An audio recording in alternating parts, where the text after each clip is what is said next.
The port strike is entering its third day, and President Biden is saying, at least at this point, he won't intervene, even though some manufacturers and retailers are pushing him to invoke a 1947 law that could suspend it. Joining us now, Senator Shelley Moore Capito. She serves on the Commerce Committee, great state of West Virginia.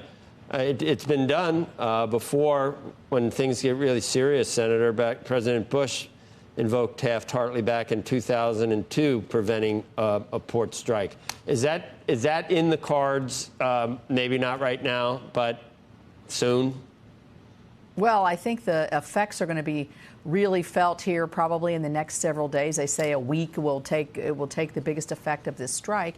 And I do believe that President Biden's been asleep here, but I think he needs to wake up in terms of his abilities to invoke Taft-Hartley, as President Bush did in 2002. You know, the eastern ports affect so much commerce, so much business, so much ability for food and agriculture, other things, that this is essential, I think, for us to settle the strike to get settled, and the president needs to take a more aggressive stance here, I believe.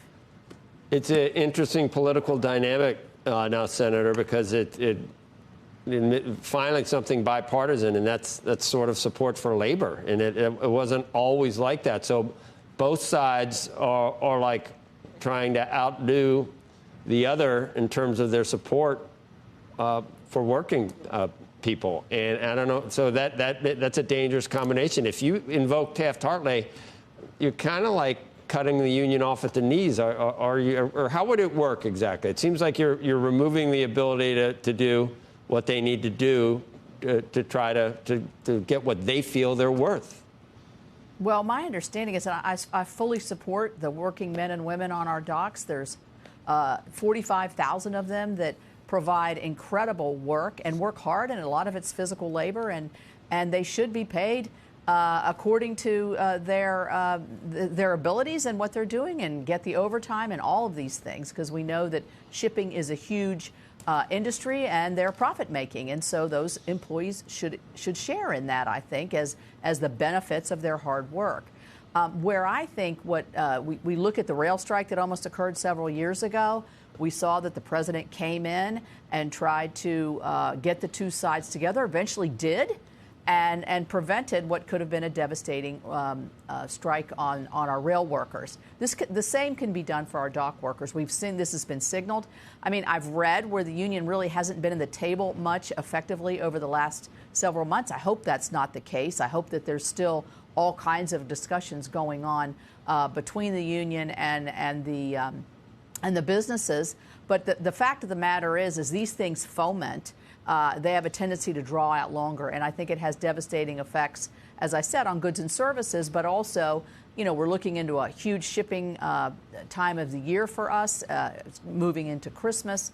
It's affecting the whole East Coast. We've just had a devastating hurricane on the East Coast, so we're going to need, you know, emergency supplies more than we ever have. So there's other ramifications here that I think should drive the two sides together. I'm hopeful that they'll be able to settle this. I think in the interest of everybody, they will.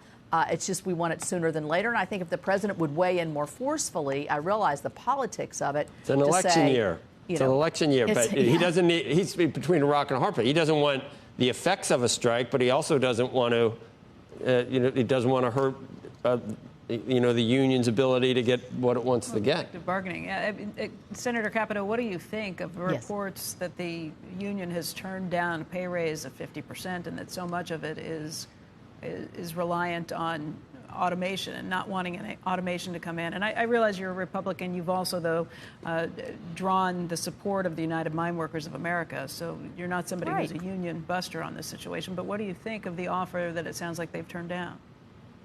Well, I have been a vibrant, I think, union supporter in my own state because it's important.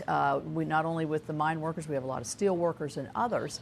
But, if you're not at the table and have reasonable requests, you're never going to get there. So in my view, on the face of it, an American citizen looking and saying, you're going to get a 50% raise, that seems pretty reasonable to me.